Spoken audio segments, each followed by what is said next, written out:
Hey, indie filmmakers, I'm Nick Bodmer. I'm Griffin Hammond, and today's question, as freelance video producers, how long should we hold on to clients' data? How long indeed? How long, Griffin? I think I've been holding on to a lot of clients' data for maybe too long. I don't know if they need it anymore. That's a good question. I wonder how long. I wonder what my oldest video file is. Do you have any idea what your oldest project that you still hold on to that's not for your personal stuff is?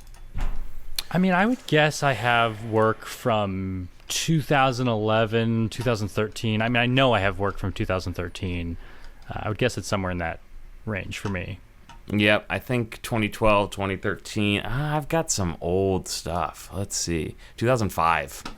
I've got a wedding from 2005. I just picked one I know was from a long time ago. So I've kept on to every wedding video I've ever edited. Yeah. At least the final edits. Yeah, I think I have all the final edits too. Before we... So I've gotten... Yeah, go ahead. I think before we get too in-depth on our data retention policies, which I would like to talk about how we store all this stuff, but sure, you got kind of a scary email from an old client. I've actually gotten 2 emails from old clients in the last week, which is odd, because I haven't done wedding videos in a few years now. It's been a while, and it all came roaring back to me this week. But yeah, the scary one, I got an email from a client. I did their wedding in 2015, maybe a long time ago. Yeah, so we're talking about 4 years ago. Yeah, I got reached out to via email and via Messenger, and they said, hey, our wedding video highlight is down. It used to be online. It's not anymore. What the heck, man? Where'd it go? Why'd you take it down? So why did you take it down? Little you issue. Evil video producer. So back in the day, I used Vimeo to deliver all my videos to clients. Right. This is, I use Vimeo today for all my freelance clients. They had HD before YouTube allowed you to do HD, I think, is kind of why I was doing it back then. Does that sound right?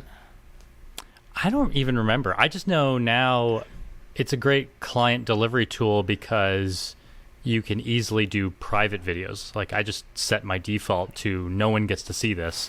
Yeah. And then you can send a private video link or they call it a review page link, which is, it's nice because it's not even branded really. It's just kind of like a plain page with just the video. And then they even have a download link if you want to turn that on. So it's really easy to deliver to clients. Yeah, that's nice. Well, I have a lot of videos up on Vimeo, or at least I used to have a lot of videos up on Vimeo from back in the day. I did eventually switch to YouTube, but I was using Vimeo.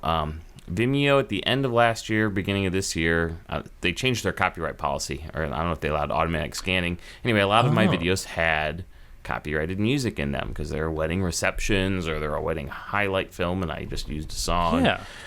And I very quickly received 3 strikes on my account, and they shut down my Vimeo account.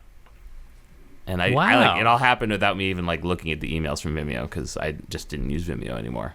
So my Vimeo account is down. I don't have a Vimeo account anymore. They shut me down.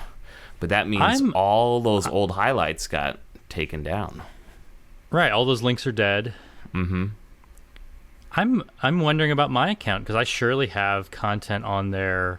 I mean, I think I have wedding videos on there. I mean, I know I at least know I have content on there now. I think I'm looking at things right now that have copyrighted music.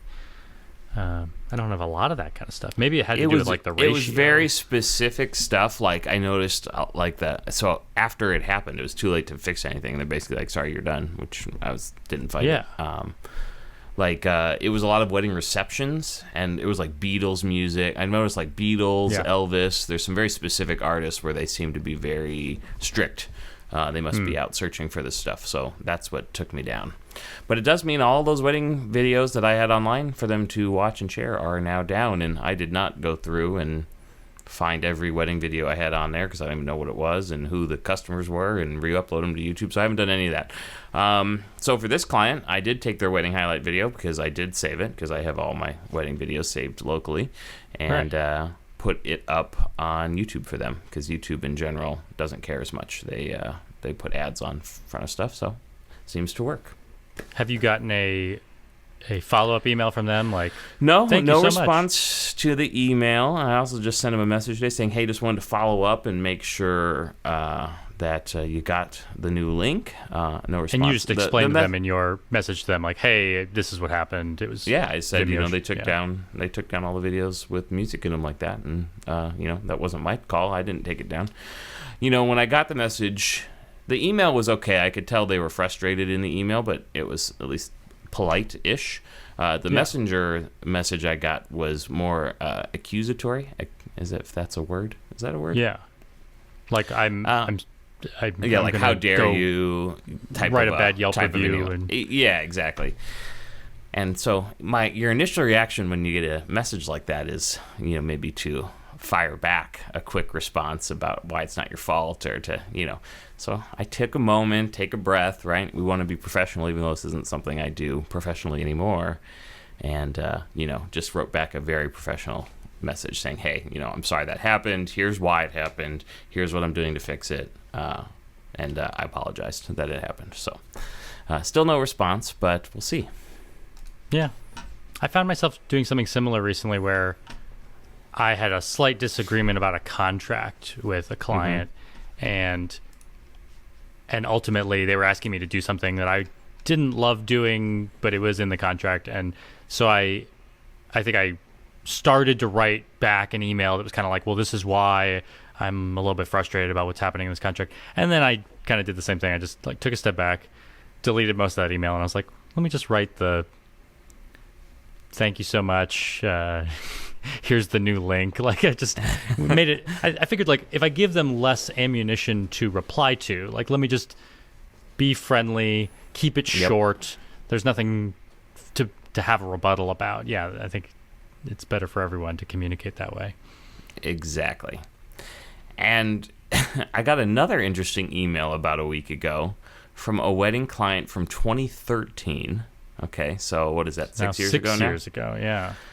And this was back when I all I did was just their ceremony. It was a very inexpensive wedding video. I think I charged them $500 total.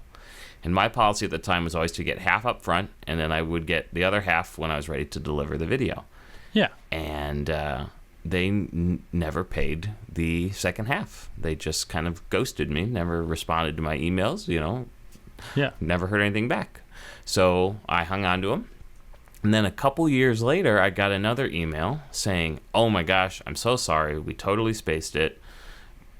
If you still have it, we'd love to pay for the video and get it. I said, I do have it, of course. Here's the invoice. As soon as you pay it, I'll get it over to you. And that makes sense. Some people don't have $250 available. Things happen. I wasn't frustrated, but it was just like, I'm not going to give you the wedding video until you pay me. Right. What was your policy at the time? Like, would you show something to them to prove that it was done, or it was kind of like, give me the money and I'll give you the video? I think I put it online and said, here you go, take a look, and now pay me, and then I'll send you your DVDs and stuff. When they stopped responding to me, I think I took the online video down so that, but I figured maybe they downloaded it, maybe they just figured they had all they needed. Anyway, so 2 years later, they emailed me. This is 2015. I'm so sorry. They brought in other people who were going to actually do the payment. There was many emails back and forth, and then silence again. They stopped responding and never paid until last week. Who was going to do the payment this time? Like a mom or something? It was the husband. The husband was going to take care of paying the invoice. I exchanged him. It wasn't like he didn't get my email. He did email me back, said, we're going out of town. I'll take care of this when I get back. Never heard from him again. So time goes on until last week, where I get another email saying, oh my gosh, I can't believe we did this to you again. I have no idea if you still have it, but if you do, we'd love to pay you and get it. I said, so the first time they ghosted you was 2 years, and the second time they ghosted you was 4 more years? Exactly. Yeah. So I don't know if it's the anniversaries are cropping up or something, but that's probably what. So this time I sent them an invoice. They paid the invoice, the $250 they owed me, which just seems so silly, because I ended up charging a lot more for weddings after this. But it was going to honor the contract I signed at the time. They paid me the $250. I put it up on YouTube, and away we went. Problem solved. And that's what I'm curious about. Did you just put it up on YouTube, or do they still want DVDs? Well, what I told them was, I don't have the setup to make DVDs anymore. Right. That's 6-year-old technology. I saved the DVD ISO file, like the image of the DVD, as part of my long-term storage, as well as the video files themselves of their, or actually this is just one because it was just the ceremony. So I said, you can make your own DVDs. Here's the file if you want to burn them. And then I gave them the full quality digital version and put it on YouTube for them. So nice. Here we go. That's why you hang on to this stuff. You never know when you're going to need it. I do feel like it's my responsibility to hang on to these if I can. Is that crazy? I mentioned not every. I would think not every videographer would agree with that. That it's maybe the responsibility of the client to hold on to their own data.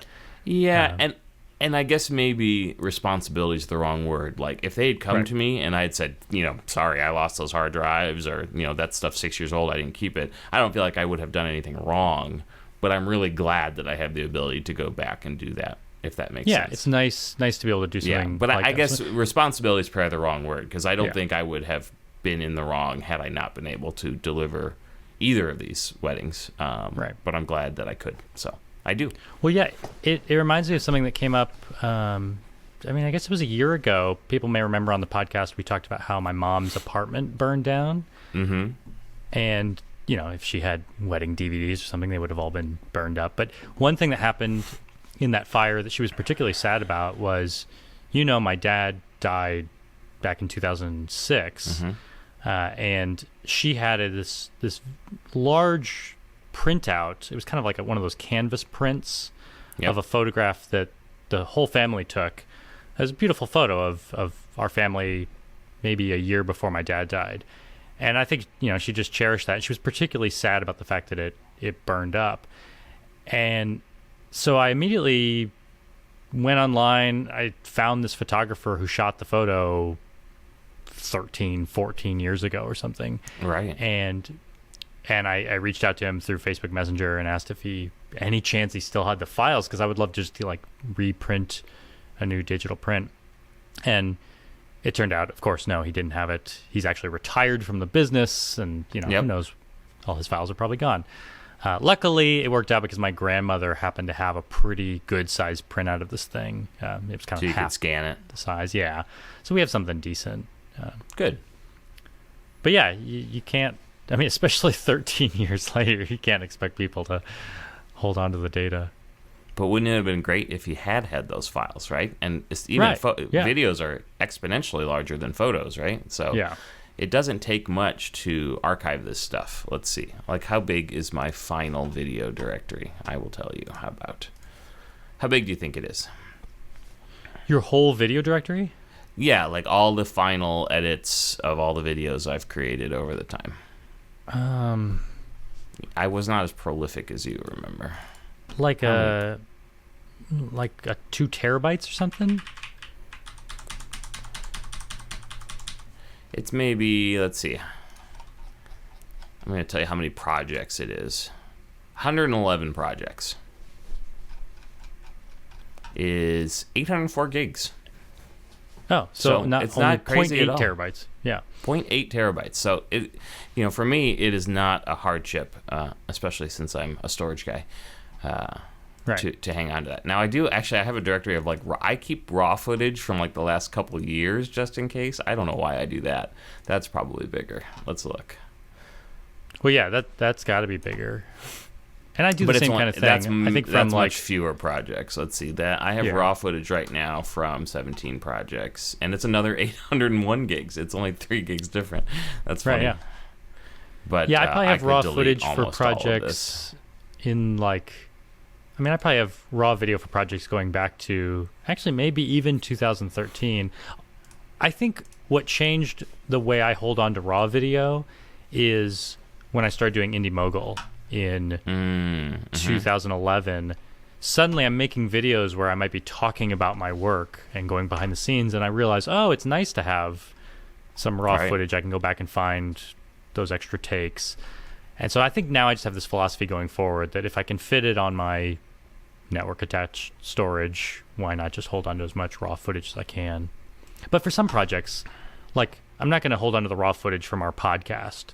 Like, we pretty much put all the footage into the episode.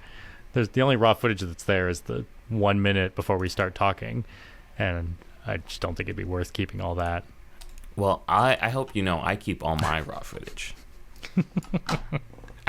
I'm not kidding. I do have it all. I have a whole folder just taking the I could delete it, but I do have everything. Yeah, on my NAS. I keep a folder of all our finished MP3s and H.264 files. So, admittedly, they're not the highest quality. They're like 8 megabits per second, 1080 file. So if I was going to do a new cut and then put them back on YouTube, they would have a noticeable quality loss. But I think for something like the podcast, visual quality isn't the most important element. It's just being able to hear what we're talking about. One other point I was meaning to make and forgot. I think I've even heard you say before, like about videos, like, well, they're on YouTube, right? Well, I thought I had these videos on Vimeo, and suddenly they're gone to me, right? Like, so I don't trust videos being on a third-party service as a copy, Yeah, exactly, yeah. Because things can change, and that business does not have the same goals and desires as you do. To be honest, actually, I think Vimeo gives me the option to go download all my. I don't think they've deleted them, or at least they at least for a short period gave me the option to go download stuff, which I ignored. You think they may be sitting on a server, but just not accessible, not available, exactly. Yeah. So they were not. I'm not blaming Vimeo in any of this. I think they acted appropriately, probably. So but so one thing I was curious is. Maybe you mentioned this, but did you go back and you found the email where they actually warned you about this? They did. Yep. When was that? Well, let's look. Vimeo. Was that like years ago? You just missed it? No, it was actually recent. It was January of this year. Oh, wow. Yeah. So for all you know, this client who you hadn't heard from in years, she may have been watching her video every month. Exactly. Yeah. And so I got what looks like copyright. My first hit happened in October of last year. Oh, okay. So these are pretty recent. No. My first one happened in 2018. I got a video removed for copyright. Then another one happened in October of last year, and then my third and final strike happened in January. And it was all old videos that they just, I don't know, rescanned or something. So I probably should have taken everything down. But it was like, this is a wedding reception video, so there was just live music playing in the background. That's what flagged it. And then on January 28th, so I immediately went to my Vimeo page, searched wedding in my videos, and I have 46 videos here that are wedding videos for clients, and I'm sure most of these have copyrighted music in them, although I'm also noticing that I think none of them are set to public. They're all set to password protected or that probably private. Protects you, right? Yeah, maybe they only search public videos. Were these videos public that you? Yeah, I think all my videos were public. So, yeah. So you put it on YouTube for the client. Did you also give them a download link? I've offered them a download link. I don't know if they're taking me up on it because I said, they should take it. I clearly don't control whether or not they stay up. That there are some forces that are just out of my control. So why don't I give you a download? Absolutely. So real quick, we've talked about it before on the podcast, but I want a reminder from you about what is an appropriate backup. You can argue how long you're supposed to hold on to data. Maybe you're a videographer who says, well, I only hold on to client data for 2 years. But however long you feel is appropriate to hold on to data, what is the way to hold on to data safely? Well, it's getting easier and easier to rely on days. Vimeo. Yeah. For me, I have a NAS, a network attached storage device, which is a box in the closet full of, it's got 4 hard disks in it, 4 8-terabyte hard disks. So I've got about 23 terabytes of usable storage. There's some redundancy built in there. So I have a directory called Video Finals that has a folder for each of my projects, and it has all the final outputs, the DVD images if I did them, the artwork, the MP4s, etc., etc.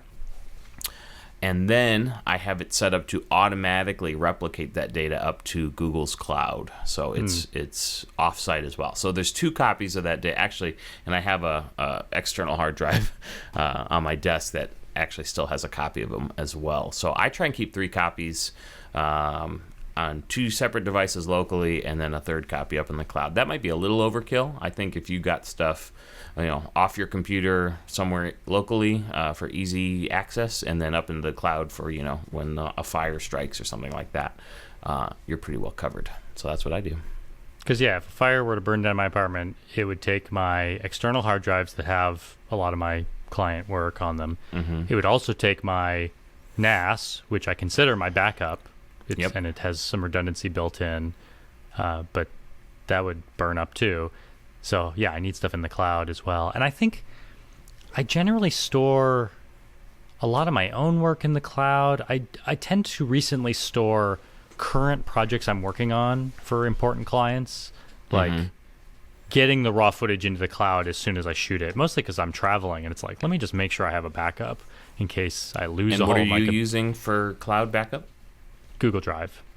Google Drive. So you're literally just manually copying files. Yeah, although I've done both, because Google Drive can, your Google Drive also stores your Google backup, right? I mean, they're kind of in 2 separate places. What do you mean by Google backup? Google backup is like a separate product, I think, where you're not dragging and dropping files into Google Drive. Oh, it's like their Dropbox type thing, right? Yeah. And they don't live kind of in the same place. You go into Google Drive and you can go into a backup folder and see backups, but they're not kind of in that same. Okay, I don't use that, so I'm not totally familiar. I've done a little bit of both. Sometimes I just drag everything into a Google Drive folder, and sometimes I use Google Backup. Okay. Yeah, I'm trying to get better about using the cloud. I probably don't have most of my old client work in the cloud anywhere. So what I do is, if you have a folder on your NAS that has all that stuff, you can set up the Synology, which is the brand of NAS Griffin and I both have. You can link it with your Google Drive account, and it will automatically copy anything that's in there back to the cloud. So I should do that. So I have mine set up. I take my final video, I copy it to this folder, and it automatically goes out to the cloud. You really want those backups to be automated, because you can't trust yourself to do it right every time, is my thought at least. Yeah. So we have a question from our audience about keeping clients happy. But before we get to that, I just want to plug our sponsor real quick. Let's do it. Hey Indie Filmmakers is brought to you by Squarespace. Bring your stories to life with Squarespace, the easiest way to create an exceptional website, blog, portfolio, or online store. As you know, I use Squarespace for griffinhammond.com and for hey.film, so I clearly think it is the easiest way to create an exceptional website. And one thing I just did recently, this is actually something I do a lot, is create kind of vanity URLs.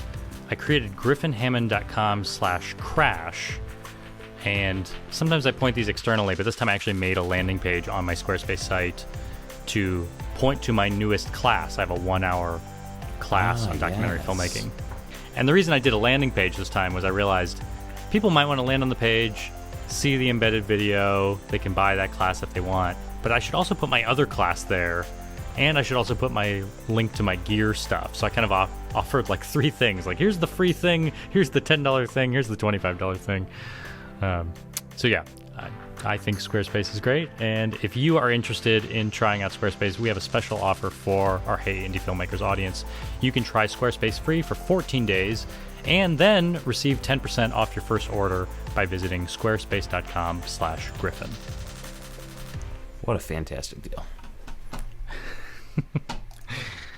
All right, let's dig into this question we got from Phil. He was wondering about revisions and client satisfaction. So you send your video off. Probably for me, it's through Vimeo. They take a look. I almost always get some little fix that needs to be done.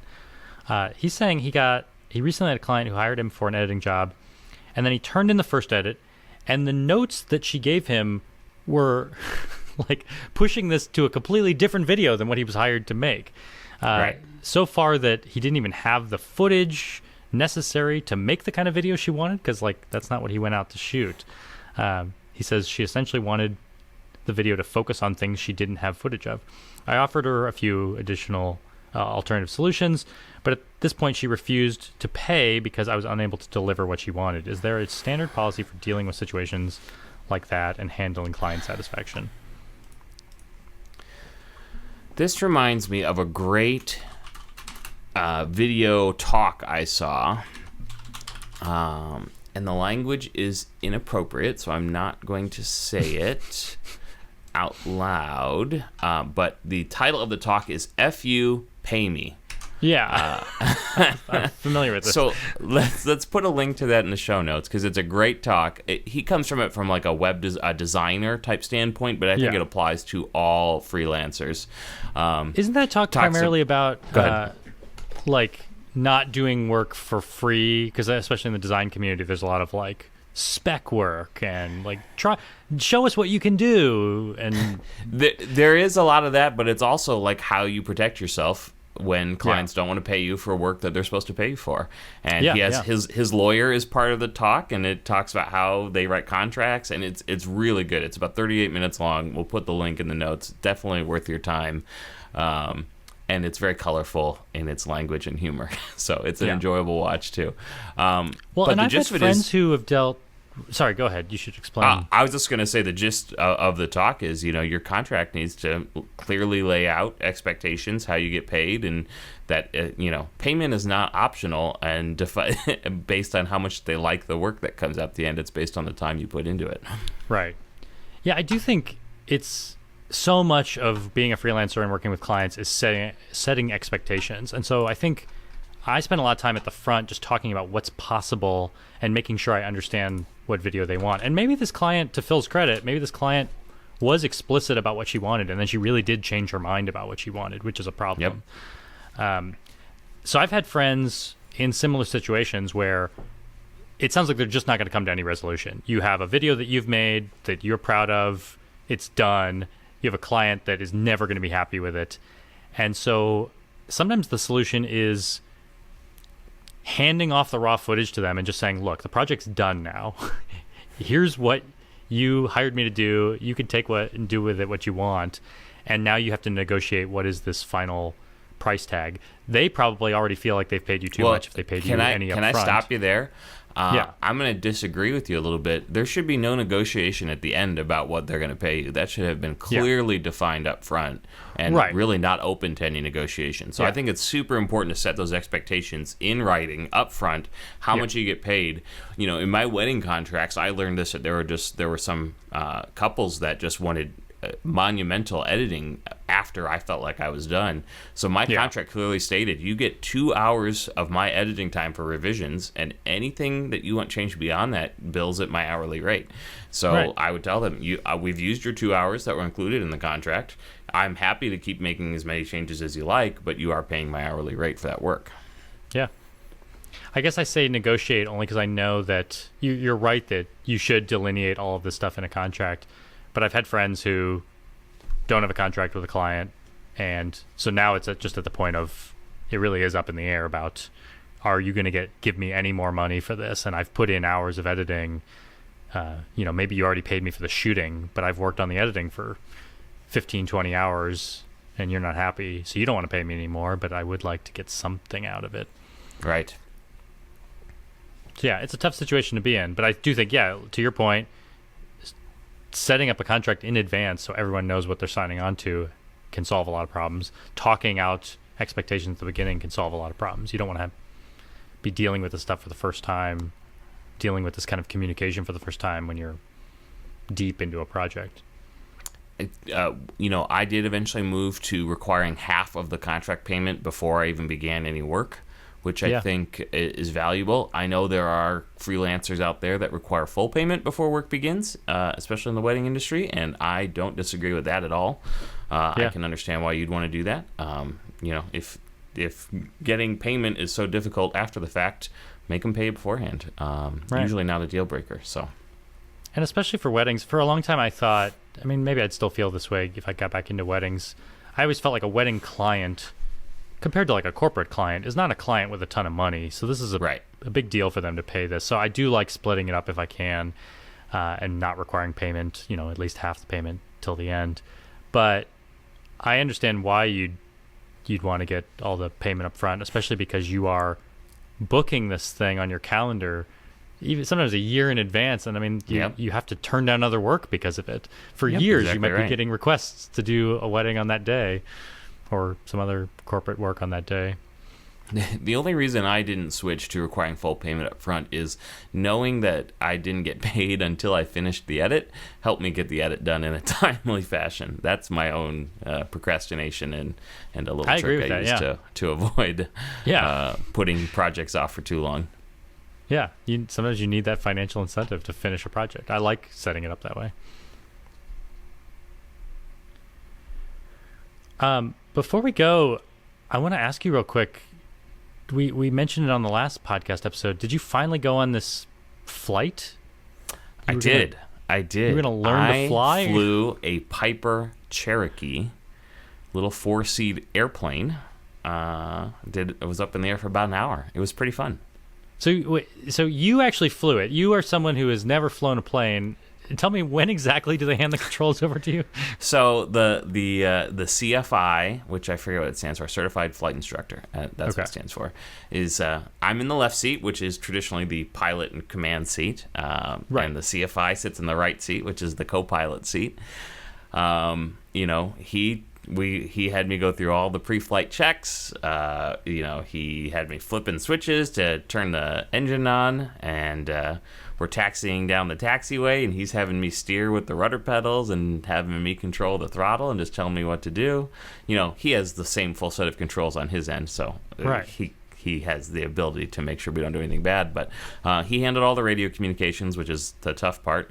He handled takeoff, thankfully, although he did have me he's like, hold on to all the things. I want you to, the sticks move together, right? So he had me holding the yoke, and so I could feel what he was doing. He got us up to altitude, and then he let me take control. He was showing me how to do turns and stalls, and it was pretty cool.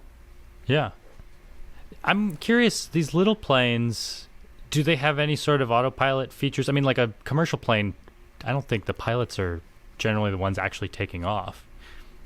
I think in a takeoff situation, even on a commercial airliner, the pilots are mostly in control, but I could be wrong about that. Yeah. The plane I was in does not. They do have them for smaller planes, but they won't do takeoff landing. It's more just like hold a heading type of a thing. But this one did not. No, this was a 1970s Piper Cherokee. So it was an old plane, which is always a little, you're like, okay, I hope this plane is okay. But they do lots of maintenance and checks. So it was cool. I haven't decided if I'm going to go through and keep doing pilot training or not. We've got a new baby on the way. So I was like, I'm probably going to wait till after that to continue if I do it all. I'm a little worried about safety. Basically, the research I've done shows it's about as dangerous as riding a motorcycle, which is something I wouldn't do. So I'm like, well, what does that tell you? So I don't know. So I haven't decided. That means it's more dangerous than driving a car. It is more, I mean, it's hard to compare the numbers, and there's some debate, so I don't want to speak like I'm an expert on the subject. But the research I've done, it does seem like general aviation, which doesn't count commercial stuff, is more dangerous than driving a car. It's hard, do you compare it on a trip basis or a mile by mile? You obviously cover a lot more miles in an airplane, but yeah. And I imagine if you included commercial flight, it would be much safer than driving. Much safer, yes. Yeah. Significantly. But that's not what this is. It's kind of a whole different thing. So yeah, we'll see what happens. I don't know. I haven't decided. But I'm excited that you did that, yeah. Yeah. So if you want to check it out, all these places offer these Discover flying flights. They're like at a discounted rate. I think I paid $125 for an hour up in the plane with an instructor, and you should become one of those people that has a plane and you have like GoPros on every wing and in the cockpit, and I've looked at a bunch of those videos. Plane guy. Actually, I got a great email from a listener, and I'm not logged into the right email account, so I can't remember his name, but I'll put it in the show notes. Hey New Films listener, a video producer and a pilot. and he had a bunch of flying videos that he sent me that I watched, and it was really quite cool. So I'll share those. Why can't I find this email? Yeah, we'll throw his video in the show notes. Maybe it wasn't to... I don't know where the email is. I apologize, listener, if you're listening, but we're going to share your stuff in the show notes, so check it out. Yeah. Before we go, I want to plug something I'm doing next week. On April 5th and 6th, Friday and Saturday, I'm going to be in Los Angeles at Sammy's Camera. Actually, I'll be at the Los Angeles Sammy's on Friday, April 5th. I'll be at the Santa Ana Sammy's location on April 6th, doing workshops from 10 a.m. to 5 p.m. whole day. I'm doing like 4 workshops each day, talking about the new Lumix S1, which is launching very soon. And I'm also talking about documentary filmmaking and techniques and stuff. So if you are around, also I think there's gonna be free lunch from a food truck, free burgers each day. So join me there. I'll be there. And also my new class too. My 1 hour crash course on documentary filmmaking. I tried to cram a lot of stuff that I've been talking about in these kinds of workshops over the years, and really trying to focus 1 hour on, if you only have 1 hour, what are the main things you need to know about shooting a documentary. That class is available for $10 at griffinhammond.com/crash. All right. I had to differentiate it from my other class, which is griffinhammond.com/class. That's a much longer, much more expensive class. Is that right? That's a 5-hour class, and it sometimes goes on sale. That's on Creative Live. I think they usually sell it for $50, but sometimes you can find it for $25 when it's on sale. Beautiful. All right, my friend. It was good talking to you. It was great talking to you. Thanks for helping me solve all my problems. Yeah. We'll talk to you guys later. See you. Bye-bye. Bye. Which Sammy's did we go to together when we shot Sriracha? That was the Fairfax location. That's what I thought. I rented a Kino Flow for Sriracha. I remember. It was fun.